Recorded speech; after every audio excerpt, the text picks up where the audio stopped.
2021, I will be covering the meaning, nature, essence of a strategy, different levels of strategy, importance of strategy, and the relationship of strategy with the policies, programs, and rules of the organization. So, before I start discussing about the strategy, we need to think about its application, where exactly we refer. So, for that, I have referred some of the cases, and very recently, the case of FMCG, where the Reliance has started a brand named Independence. So, in Business Today on 17 December 2022, a news article was there. So, we need to refer that before we in detail understand the concept of strategy. Article was Mukesh Ambani launches his FMCG offensive against Tata, ITC, and Britannia. If we further explore the article, then few point to note or to think about was that Reliance Consumer Products Limited launched the brand name Independence, which is wholly owned subsidiary of Reliance Retail Ventures (RRVL). The other aspect of this venture was that all the major FMCG product, including wheat flour, crystalline sugar, besan, tur dal, etc. And apart from that, the packaged drinking water was also part of that FMCG product. The other important aspect was that primarily the target market was the Gujarat region. Subsequently, the tagline or the brand stand was truly Indian solutions for real Indian problems. And apart from that, they have articulated that Kankar Mein Bharat, which has evoked a kind of emotional sentiments of the consumers towards the national or Indian national, and a sense of inclusiveness among Indians. So this is one such case. Similarly, if we explore the other brands or the other companies in India or maybe worldwide, then the case of McDonald's is very important, which is having its presence in more than 100 countries with 36,000 fast food locations worldwide with deviated menus and prices. And it changes from location to location, as well as the prices also changes. And for example, like make a spicy paneer is in India available, which contains paneer cheese, tandoori sauce, and lettuce. But at the same time, if we refer the Canadian market, then they refer the poutine, which is a French fries with gravy.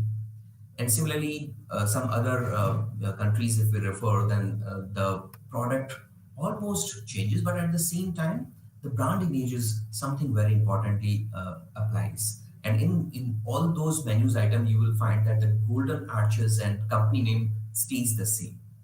Apart from that, since this company is very reputed, then one can notice that Big Mac index is very commonly referred by economists.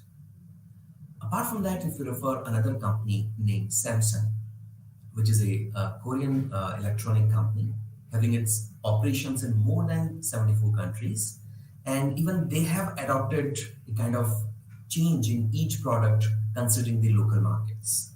Whether we take the case of a smart oven designed explicitly for the Bulgarian market, for referring to the yogurt of fermentation. Maybe if we refer the South Korean market, then kimchi refrigerator is referred there. And apart from that, if we refer the Chinese market, then the PC monitor is referring to one of the character for luck. So this is the way different companies referring to the different policies and the product launch, or maybe the kind of market that they are covering is basically on based on some sort of strategy. So this is what we are discussing today in detail. That is the strategy. So if we refer the basic concept of strategy, then the term strategy was primarily used in military and was later adopted to the field of business and management. It was derived from a Greek word that is stragos, where the stratos means army and the agos applies to or implies to lead. Therefore, if we further define the strategy, then it's a kind of plan deployed at each level of management in an organization for the purpose of attainment of objective and realization of long-term goals of the organization. If we refer a strategy in an elaborative manner, then it is used to acquire a competitive advantage over others in any field, whether you consider the field of sports. Very commonly, I believe learners have interest in cricket. So we can see that how the captain refer the kind of bowling line, how the kind of batsmen are referred in a specific sequence, and the position of the bowlers, the position of the fielders. So all these aspects are part of the strategy. So it's not just like that the strategy is referred in the business houses, corporates, but also in the sports or maybe almost all the major fields. You will notice the strategy is very important. Similarly, it can be general or specific strategies depending upon the situation or the kind of circumstance happening. So, accordingly, the strategy may change. It is not something that is static, it is dynamic in nature. If we refer the purposes where the kind of strategy can be referred, it might be for the purpose of satisfying the customers, for the purpose of surviving in the market, maybe for the purpose of expanding the business of the organization, maybe for the purpose of improving the market share from existing to the higher one, maybe for the purpose of increasing the profitability, or maybe for the purpose of attainment of the objective of the organization. So, if we refer subsequently, the definitions, then two major definitions are seen in the market about the strategy. One is referred by Gloak, which says that strategy is the unified, comprehensive, and integrated plan that relates the strategic advantages of the organization to the challenges of the environment and is designed to ensure that basic objectives of the enterprise are achieved through proper implementation process. So if we refer this definition, then one key word is integrated plan. So it is not like that a specific division, strategic business division or corporate divisions are making the plans. It is the integration of all the three major units in an organization. They have to integrate their plans, and ultimate purpose is to meet out the objective, to meet out the goals of the organization. The other definition was given by Michael Porter. According to him, strategy is the creation of a unique and valued position involving a different set of activities. The organization that is strategically positioned performs different activities from rivals or performs similar activities in different ways. So it is very interesting that either you perform things in a different manner or you perform things or the kind of activities differently. So that is very significant definition referred by Michael Porter. Now, if we refer the features related aspect of a strategy, then Minsberg 2005 has given 5 P's about the strategy, which integrates the past, present, and the future course of action of an organization, where these 5 P's are pattern, plan, position, perspective, and the plot. So we will learn each one of these, where the pattern signifies the consistency or the organizational consistency in following a particular course of action. Say repetitive in nature aspect is referred in the case of pattern. The second P is the plan, which means preparing for future or looking ahead in advance. The third is the position aspect, which means positioning for a niche market or looking at the external environment.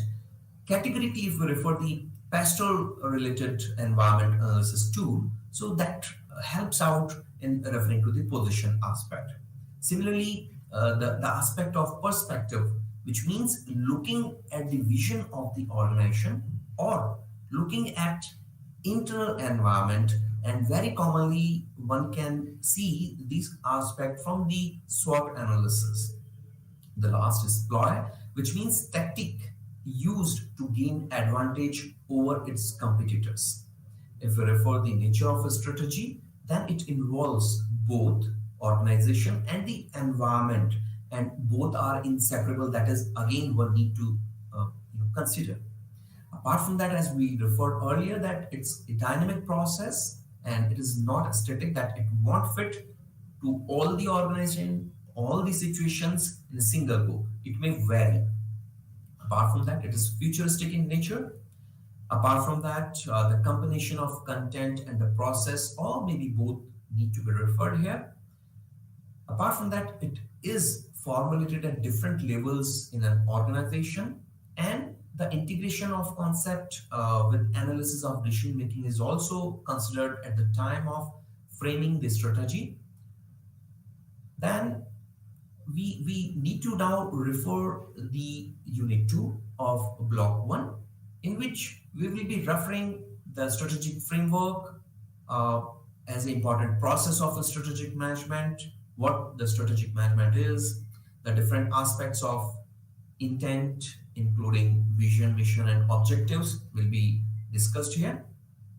The second is the concepts of strategy formulation, and its implementation and evaluation will also be considered as part of discussion of Unit 2. So now we will be talking about the strategic management. Since we have referred the concept of strategy, now how the strategy need to be applied, how a strategy need to be finalized, how a specific strategy is applied or finalized, and after that how it is implemented, and subsequently how it is reviewed. All these processes together make a term called the strategic management. So, the strategic management is the management of an organization's resources to achieve its goals and objectives. And apart from that, if we refer the kind of things involved in the case of strategic management, then it involves setting objectives, analyzing the competitive environment, analyzing the internal organization's evaluating strategies, and ensuring that management rolls out the strategies across the organization in a better manner. There's a confusion very commonly we notice that strategy is policy or policy is strategy, but it is not like that. Policy is a micro term over uh, uh, the strategy, where strategy is a broader term which includes the policy too. Say, a strategy is a plan of action. Policy, on the other hand, is a set of rules and procedures, that is, the principles of action. Therefore, policy is a part of the strategy, one can say. And the moment we further discuss the concept of a strategy in terms of its difference with the tactics, then strategy determines the major plans to be undertaken by the managers, but on the other hand, tactics is the means by which previously determined plans are executed by the managers. There are three major levels of strategy one need to refer to. One is the topmost, which is also called as the corporate level. The second is the strategic business unit level, that is SBU level. The third is the functional or the operational level strategy. So we will learn all these three strategies. So corporate level strategies very commonly referred by the top managers or the brains of the organizations also referred it, say the board of directors, chief executives of the organizations. And if some instances are referred, then acquisition related decisions, diversification related strategy, or the structural redesigning related aspects are come under the corporate level strategy. The second is strategic business unit level strategy. Under that, it's a kind of comprehensive plan providing objectives for the respective strategic business unit, may be referring to the allocation of resources among functional areas. And as an example, if we refer, then say Patanjali Ayurveda is having different product lines, maybe the cosmetic product, the Ayurvedic medicines, personal care, and food products.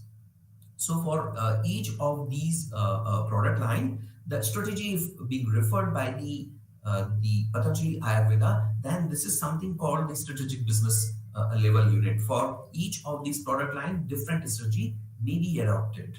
The third is the last one, which is at the bottom level, also called as the functional or the operational level of the strategy, which is related to a single functional operation and the activities involved therein. So, as an example, if we refer the same case of Patanjali Ayurveda, then its operational areas or the functional areas can include the legal, marketing, finance, sales, manufacturing, etc. Now, we need to refer how the strategy or the strategy management plays an important role in terms of helping an organization. So, one of the major aspects is like it take decisions on a long range forecast basis. Apart from that, it deal with a new trend and meet competitive or competition in an effective manner. And for the purpose of to be flexible and to meet the uncertain situation, the role of strategy is very crucial. Similarly, the efficient strategy formulation and implementation results into financial benefits to the organization, that is the higher profits for the organization. Then clarity of the direction for achieving the objectives is also an important role of the strategy that helps out the organization. Apart from that, managers become proactive and more conscious of their environment due to effective implementation of the strategy. Similarly, it improves corporate communication, coordination, and allocation of resources within the organization that make it more meaningful and very effective organization. If we refer the strategic management from the point of view of the different processes involved in it, then primarily six major processes are there. First is creating a strategic intent. Second is conducting an environment analysis. Third is formulating strategies. Fourth is selecting best alternate strategy out of the third number process of different type of strategies formulation. At fifth number process, the implementation strategy is referred, and at step number six or the process number six is strategy evaluation and control. So we will be discussing about each of these processes in detail. So before that, we need to understand these processes involving different type of activities. So we can refer that strategic management process helps in envisioning a desirable future position for the organization, and it states the base value of the organization. It helps in analyzing the external as well as internal environment of an organization, that helps out in terms of determining the basis of policy, the specific type of policies or the strategy that will help out in meeting out the objective of the organization. Apart from that, it helps in taking organizational strength and with the environmental opportunities. Apart from that, taking decisions regarding a resource allocation is also helped out through SM process. Then formulating alternative strategies and selecting the most feasible and effective strategy is again part of strategic management process. Further, implementing the selected strategy and evaluating the implemented strategy and exercising review and control is part of strategic management process. And last is taking corrective measure whenever it is required if within the control the standard are not meet out as per the actual performance of the the action taken or the strategy defined, then in that particular case the corrective measure can also be initiated. And therefore now we need to discuss each of these stage of strategic management process in detail. So the first is the strategic intent. Basically, strategic intent of an organization consists of a vision, mission, objective, and goals. And the basic strategic input of the strategic management process is basically the strategic intent, which also explains the purpose for which an organization exists and what an organization as a whole wants to achieve are some of the answers that a manager get based on this strategic intent. If we refer the hierarchy of strategic intent, then at the top it is vision that derives the core values and purpose, which further helps out in defining the mission and defining the objectives and goals, which is part derived after defining the mission. And last is the strategy, which is come out of all the initial first, that is vision, core values and purpose, mission, objectives, and goals. So we can define the vision first. A vision of an organization is the expectation that the organization wants to fulfill during the lifespan of the organization. Apart from that, it encompasses a state or position which an organization wants to achieve in future. It showcases a futuristic picture also of the organization, and the vision also aim statement in order to provide an answer to the question that what an organization wants to become.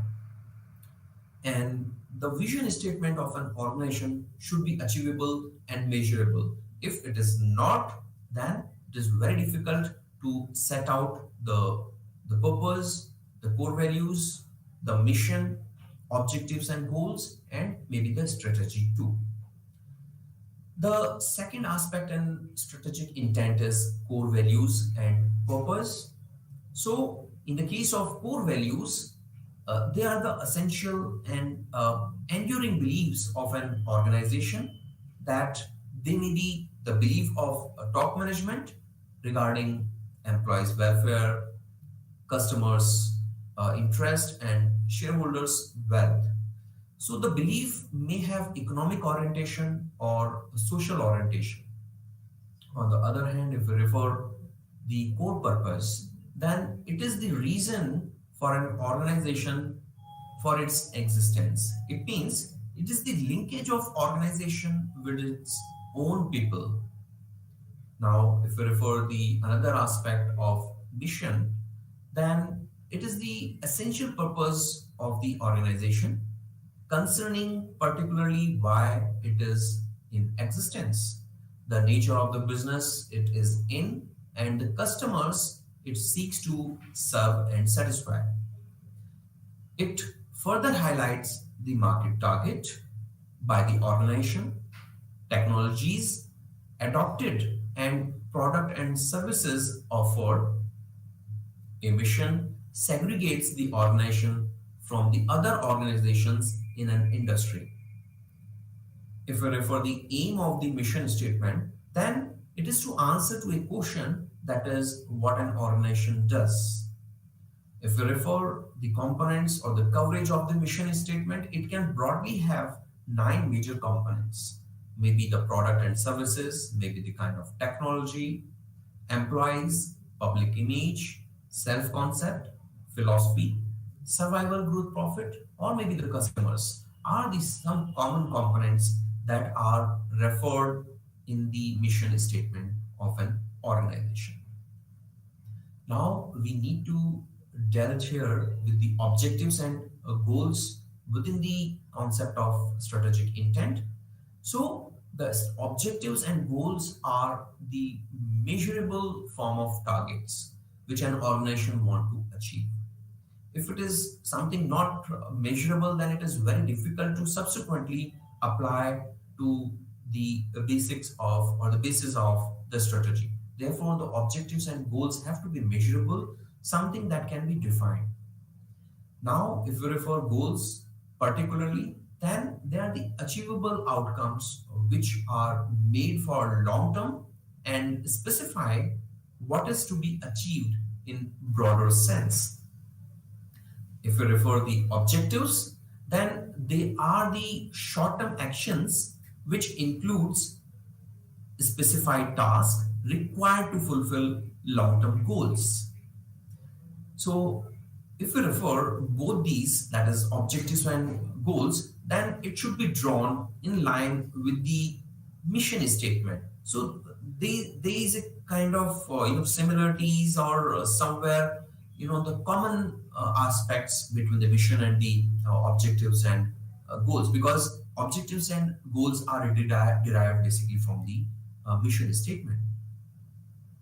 Now we at this stage need to think about the different objectives that should be set by organization. So according to Peter Drucker, the objective should be set in the areas of organization that may be particularly for the market standing, innovation in productivity, physical and financial resource management, profitability related area, manager performance and development related area, worker performance and attitude, and maybe the social responsibility or the public responsibility. The second stage of the strategic management process is the strategic analysis. So, in this stage, this is the basis on which different strategies or different strategies alternative can be framed. So therefore, in the case of strategic analysis, it involves the analysis of the internal and the external environment of the organization. The moment we say the internal environment, it is within the organization. Means all those variables or factors which are directly influencing the internal management of the organizations are part of the internal environment, but at the same time, those which either pertain to the industry or to the global market are the external environment factors, which is something not in the control of the organization. Therefore, the internal environment or the internal factors are something the organization can address very easily. But on the other hand, if we refer the strategic analysis, then the external environment factors are something that based on that the organization has to make necessary changes for its own. So the major components of strategic analysis are conducting the environmental analysis, assessing the existing strategies to check whether they fulfill the goals, evaluate various strategic alternatives, adopting the most viable strategy. Now, in the case of strategic analysis, there are some common aspects which are considered in terms of the analysis. As an example, we can say that environmental analysis is referred in this case, which involves the assessing all the forces and factors which surrounds the organization, maybe the internal and external environment analysis. The other type of analysis is something internal environment, which is of the organization, and it comprises of the factors which only affects that particular organization and not the other organization in the same industry. The third aspect is the external environment, as we discussed earlier, that it comprises of all the factors which affect the whole industry and all the organizations within that industry. For that, two major type of analysis are commonly referred in the strategic management. One is the SWOT analysis and another is the pastel analysis. In case of SWOT analysis, it's a kind of technique for assessing the internal environment of an organization with respect to the external environment. It is used for evaluating the strengths, weaknesses, opportunities, and threats. On the other hand, if we refer the pastel analysis, it is much broader type of technique of analysis of the environment, which is used for analyzing the external environment, which includes the political, economical, socio-cultural, technological, legal, and ecological environment. In the case of stage 3 of the strategic management process, we need to understand the concept of strategy formulation. So based on the strategy analysis, we further refer to the strategies or different strategies. So in this stage, it basically involves developing strategies at various levels of business and the organization. So three major such levels are the corporate level strategy, business level or business level strategy, and the functional level strategy. These different levels of strategy basically involve different strategic alternatives for different objectives of the organization, where the manager's role is to formulate strategies in response to external as well as the internal environment, which has been analyzed from the stage number 2, that is strategy analysis. Now, in the case of stage 3, we further refer three major levels as referred earlier to. So in that particular case, the first level is the corporate level strategies, which is related to the size of the organization, the range of the products or the services, customer segments, and the profitability of the organization. This is also very commonly known as the grand strategies, and it includes the stability strategy, growth strategy, retrenchment strategy, and the combination of these strategies which are part of the discussion, that is the corporate level strategies. The second level of strategy in the strategy formulation is the business level strategy or SBU, which is also known as the competitive strategy. In the case of the SBU strategies, the concept or the areas which are covered are the cost leadership strategy, the differentiation strategy, and the focus strategy. So, although these type of strategies we will be covering in the block 2, the third type of the strategy formulation level is the functional level strategies, where it is related to the basic functions of management, including routine decisions, maybe related to the finance, human resource management, marketing, purchase and operations, maybe legal, etc. The fourth stage in strategic management process is strategic choice, where different strategy formulation as a part of stage 3 are further analyzed, and the managers zero down on a specific strategy that may suit the specific situation within the organization perspective. So in the case of strategic choice, it's a kind of decision making process where it looks into the following steps, whether we talk about the focusing on strategic alternatives, maybe evaluating strategic alternatives, and this is by way of considering decision factors like objective factor and subjective factor, and based on that, finally it helps in making a final strategic choice amongst the different strategic alternatives available to the organization. And there are three major objective ways to make a choice over the different strategic alternatives available.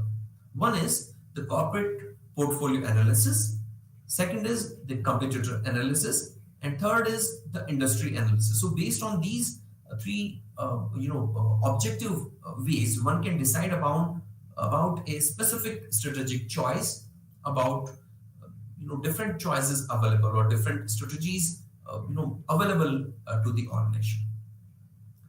Now, in the case of corporate portfolio analysis, it is applicable to those businesses which have more than one business units. This analysis can be done by using any of the following seven technologies which are very commonly available and applied by the organizations. One is the experience curve, another is product life cycle concept, third is Boston Consulting Group BCG growth share matrix, fourth is GE McKinsey 9 sale matrix, fifth is a space diagram, sixth is Hoffer's product market evolution matrix, and the seventh is directional policy matrix. Now, if we refer the competitor analysis, then the primary objective of competitor analysis is to assess what the major competitor have and does not the organization have. At the same time, if we refer the industry related analysis as a part of strategic choice, then all the competitors belonging to the particular industry with which the organization is associated are looked at by the organization. Now, if we refer the strategic management process with a stage 5, then the strategic implementation aspect is referred in that. It means it's a process of converting strategies into practice or application. So it's a kind of execution and activation of the strategic choice that you had in stage 4. It basically involves 7 major phases. First is setting goals, second, develop plans, third, structuring the organization, fourth is allocating resources, fifth, communicating the plans and goals, sixth, by motivating the employees, and seventh, establishing a leadership. This strategic implementation consists primarily 3 major elements. One is the operationalization of strategies, which means setting up of targets and plans, objectives, allocation of resources, and communication of these strategies. The second element is institutionalization of strategies, which means establishing the organizational structure and the leadership. The third element is evolution and control. Now we have reached to the last position of unit 2, that is stage 6 of strategic evaluation and control of the strategic management process, which is the final stage, in which it is ensured that the implemented strategies meet their objectives. If not, then perform corrective actions. And it is also referred as an ongoing process, since considering the feedback mechanism, which is provided for the continuous monitoring of the process of strategies implemented. It also involves establishing standards, measurement of actual performance, and making a comparison, and in case of deviation, particularly where the standard is high and the actual performance is low, then at that point of time, a corrective measure can be initiated. Now, apart from that, the strategic control is also referred. In that case, following type of control can be included. One is the premise control, second is implementation control, third is spatial alert control, fourth is strategic surveillance. In this case of stage 6, that is strategic evaluation and control, one more concept come under it, which is called the operational control, which includes different categories like the budgeting, scheduling, management control system, feedback control system, and maybe division performance measurement. Now, we need to discuss the unit 3 today also, which is about the strategy in global context. In this unit, the idea of discussion would be towards the strategic perspective in terms of the global context. That is the global strategic management, different perspective, different approaches will be discussed in this unit. So, before we move ahead, I need to discuss the concept of the internationalization. Why we refer the global market? Why the internationalization is required? Why not the corporates are referring to their own corporate houses to which they are belonging to? So, for that, we need to refer the global perspective, the global market, the avenues for the domestic firm to go global. So, for that, foreign markets provide additional sales opportunities for an organization that may be constrained by the relatively small size of its own domestic market, which is one of the bases for the reason which the firms are going global. The other aspect is that it reduces the organization's dependence on a single national market. Further, the internationalization also provide opportunity to earn a return on large investments such as plant and capital requirement, or maybe the research and development, or maybe for the purpose of enhancing market share and achieving the scale of economies. It can also be addressed from the perspective of the advantages of locations, extending the product life cycle, maybe securing key resources and using low cost labor. Now we need to refer what exactly the kind of global business environment we are talking about. So the global business is primarily the kind of concept which involves operations of business activities in more than one nation. The organization operates globally and provides services to multiple customers across geographies, regions, and geographies.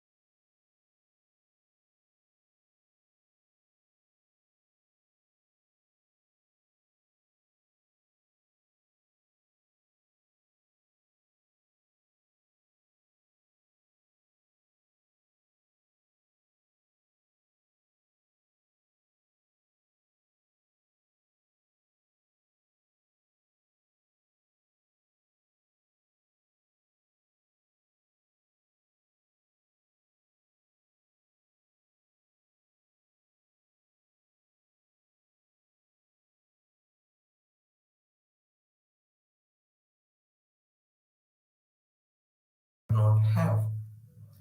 In this case, we now further have to refer the four major processes involved in terms of the environment analysis.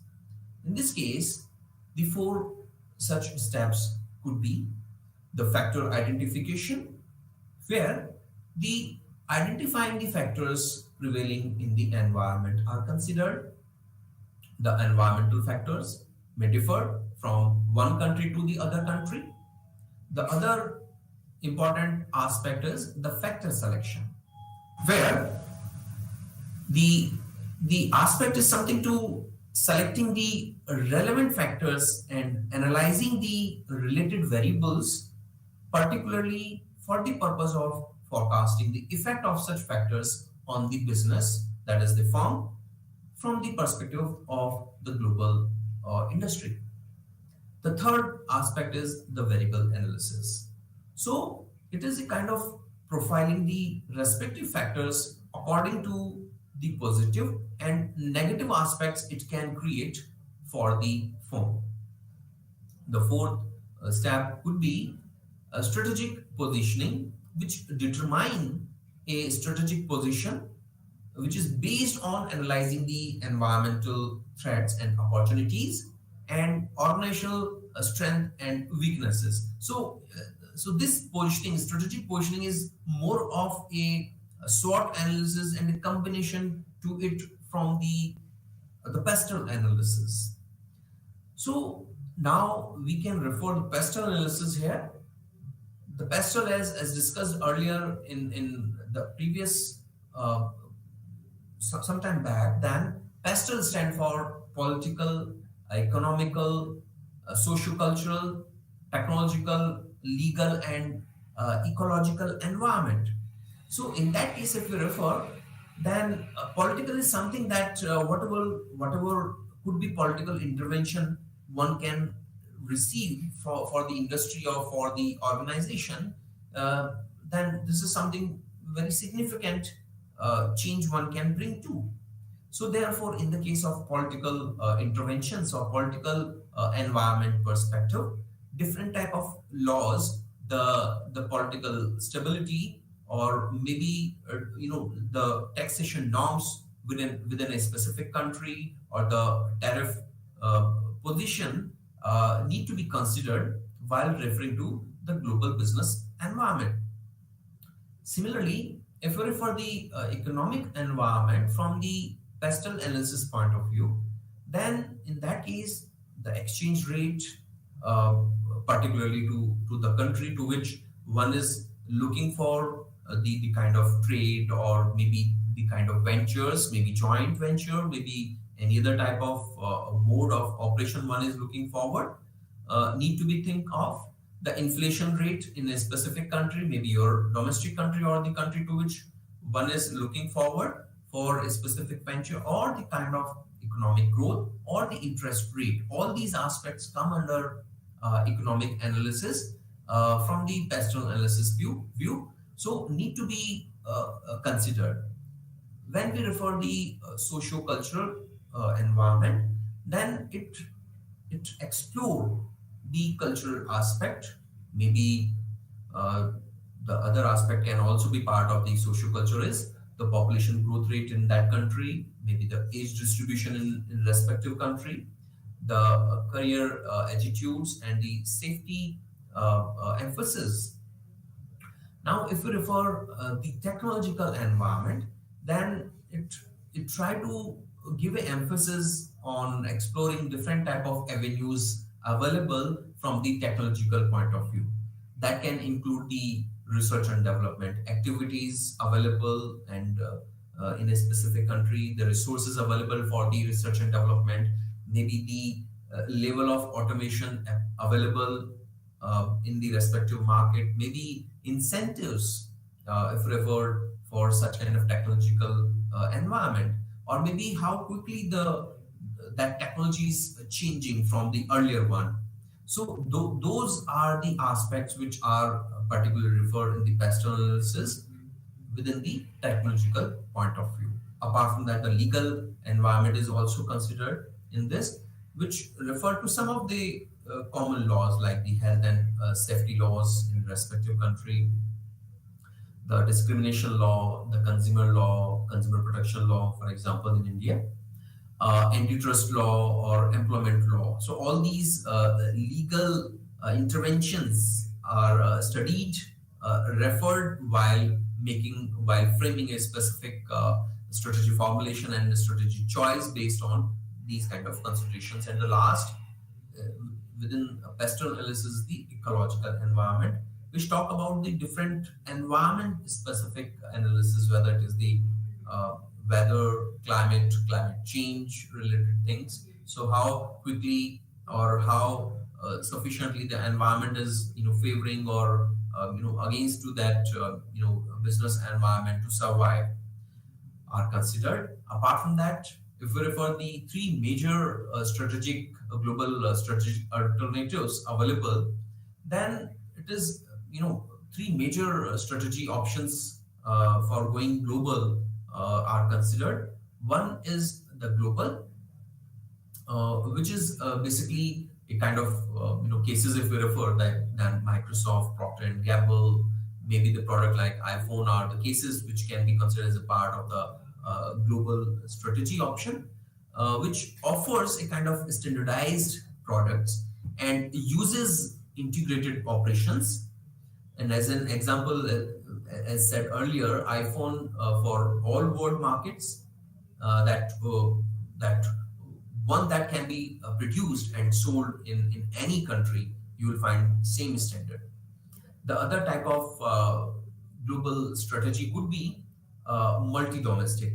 So HSBC Bank is a good example, where you will find that the decentralization happens in terms of the operation decisions and activities to each country in which it is operating. That is the bank. HSBC Bank is operating, and it customizes its products and services to each market, considering the respective market regulation and the norms applicable in respective country.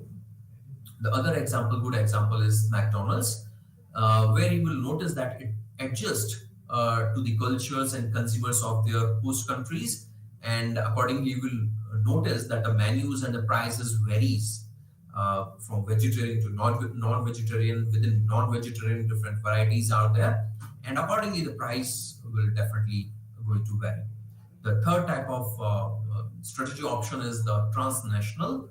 As a case, you can refer the Coca-Cola or the KFC restaurant, where the earlier two, that is global and multi-domestic, these two are integrated in terms of integrating operations while tailoring products and services to the local market. So, as instance, you can think like things globally but acts locally. So, in the case of Coca-Cola, you will notice that it has sales in more than 200 plus countries, but at the same time, it retains exactly the same beverages formula in each country. But at the same time, the label may reflect the local language, but the logo and contents remain the same.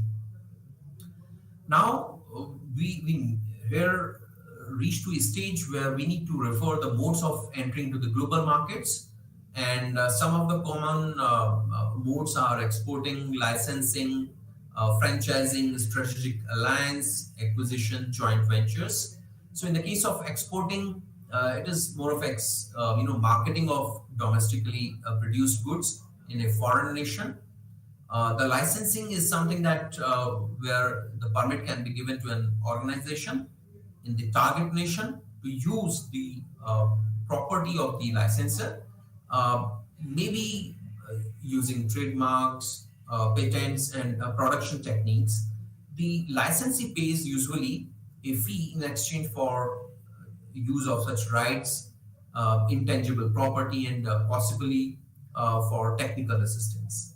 In the case of joint venture as a mode of operating globally, it's a kind of jointly engaging with another firm in foreign country with an objective to global market entry, or maybe for the purpose of a risk or a reward sharing, technology sharing, joint product development, conforming to government regulation. The other type of mode of operation globally is the direct investment, where the ownership of facilities in the target market is referred, which also involves the transfer of resources, including capital, technology, and personnel. And it may be made through the acquisition of an existing entity or the establishment of a new enterprise. We here need to refer some approaches or the framework of referring the global market, that is EPRG approach, where E stand for ethnocentric, E stand for polycentric, R stand for regiocentric, and G stand for geocentric. These four orientation, adopted for the purpose of managing the international businesses. So we need to discuss each one of these. The first is the ethnocentric, which is also known as the home country orientation, where you will notice that the organization or the one company markets its product or services internationally in the same manner as they are doing in their own country. So, in this particular case, you will also notice that companies believe that consumers' needs and market conditions are more or less homogeneous globally, and therefore they avoid the expenses of developing new marketing techniques to serve foreign consumers, and with a little or almost no difference in product formulation or specifications.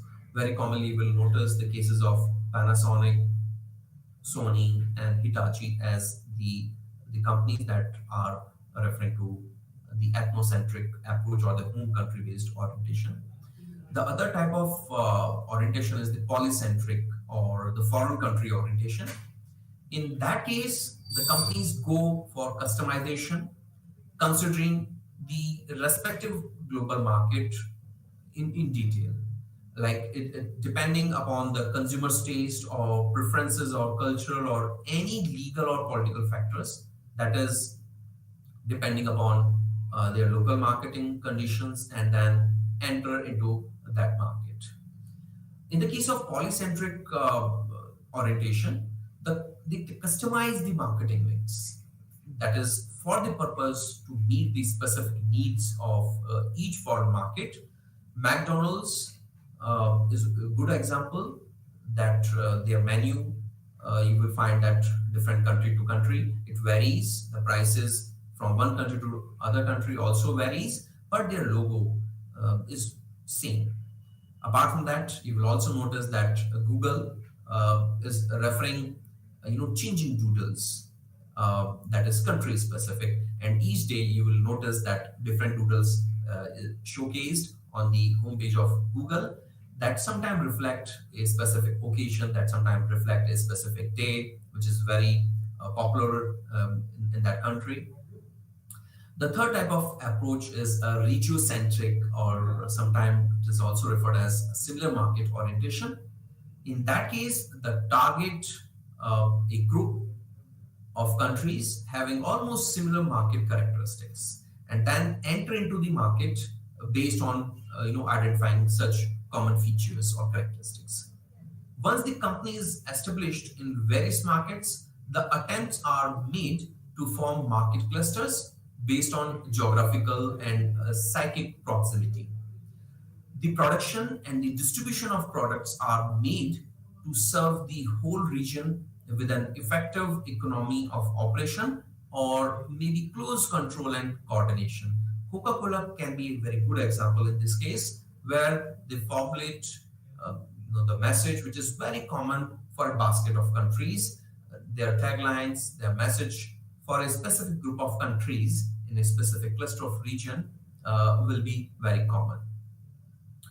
If we refer the last approach of EPRG framework, then it is the geocentric, also known as the one world orientation, where the company identifies the needs of consumers worldwide and then enters into the market with standard products, with a standardized marketing mix for all the markets it serves.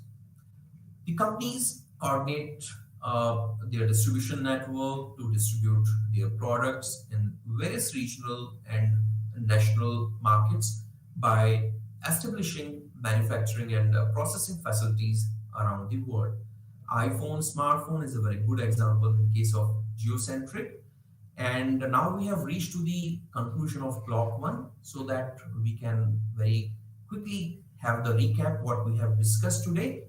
In unit one, we refer the concept of strategy as the title of the unit was.